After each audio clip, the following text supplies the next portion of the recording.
What if Kratos faced American mythology? Kratos has faced Greek gods. He has destroyed Norse beasts. But what if his next war was against American mythology, from the burning deserts of the Southwest to the sacred forests of the North? Kratos walks a land where gods don't wear togas. They wear fur bone and ancestral smoke. Here magic flows through animals' elements and dreams. And in this land, Kratos is no god. He's just an intruder. First, he'll face the Wendigo spirit of eternal hunger. Then the mighty Thunderbird, divine bird of thunder. And later, the white buffalo woman goddess of peace and prophecy, who sees the future of humanity and the end of Kratos. Each encounter will be a trial. Each god, a living legend. But Kratos is the end of gods. In the heart of the Minnesota woods, Kratos faces the wrath of a Wendigo, a creature that feasts on the minds of its victims. Hallucinations claw at his psyche, while he struggles to maintain his grip on reality, battling fiercely against the brutal cold and the relentless torment brought by this haunting spirit. As the Wendigo reveals itself, its monstrous form looms ominously, embodying the darkness that feeds on fear and despair. With each step, Kratos pushes through the biting cold, fueled by his unwavering resolve, ready to reclaim his mind and fight back against this malevolent force. In the heart of a raging tempest, Kratos finds himself ensnared in a fierce battle against a colossal Thunderbird. As thunder roars overhead, he fights to maintain control, throwing his axe with deadly accuracy while using chains to secure himself against the jagged rocks of the mountain range. With each throw of his axe, Kratos channels all his strength and skill, determined to bring down the divine creature. The relentless lightning strikes serve as both a challenge and a reminder of the stakes at play in this mythical confrontation. In a sacred meadow where tranquility reigns, a powerful meeting unfolds between Kratos and the enigmatic white buffalo woman. Instead of resorting to violence, she beckons him to explore the complexities of balance, the essence of the soul, and the weight of guilt. Yet should he succumb to his rage, he is confronted with a haunting vision, a battle against himself and the shadows of his past. With a calm yet commanding presence, the white buffalo woman extends her hand, urging Kratos to look beyond his instinct for violence and seek understanding instead. The landscape transforms, revealing a ghostly image of his younger self, burdened by regret and striving to overcome the demons that haunt him. This is not merely a fight, it is a journey into the depths of his own soul. Kratos' war is far from over.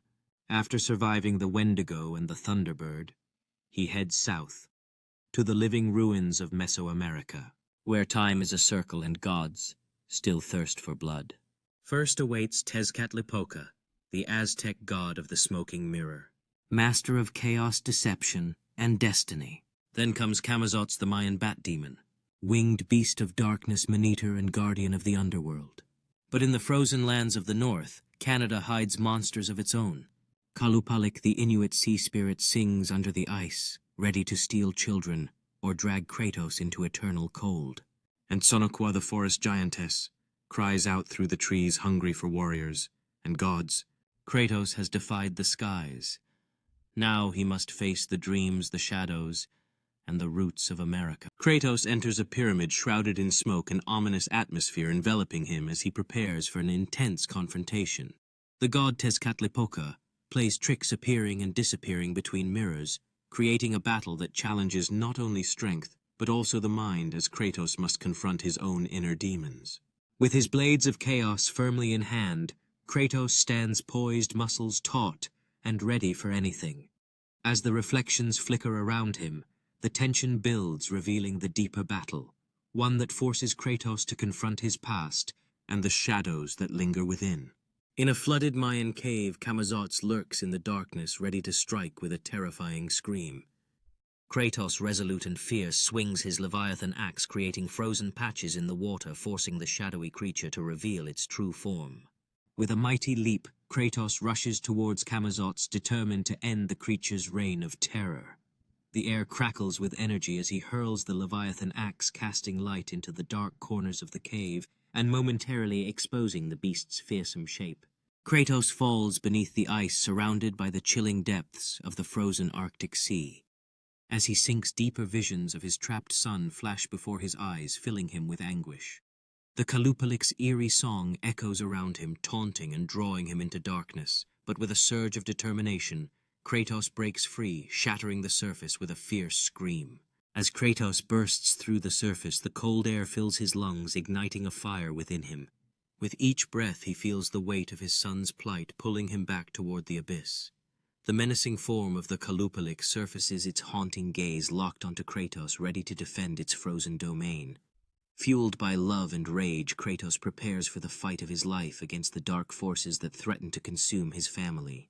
In the heart of a British Columbia rainforest, Sonoqua raises trees like spears ready for battle. Kratos, a fierce warrior, must use the shadows of the forest to hide and strategize his attack. As the rain pelts down, the two engage in a ferocious fight, leaving them both covered in blood and drenched in the pouring storm. With a battle cry, Sonoqua summons the trees to attack their branches, swinging like deadly weapons. Kratos charges forward, wielding his weapons with fierce resolve, knowing that he must outsmart this formidable foe if he hopes to survive.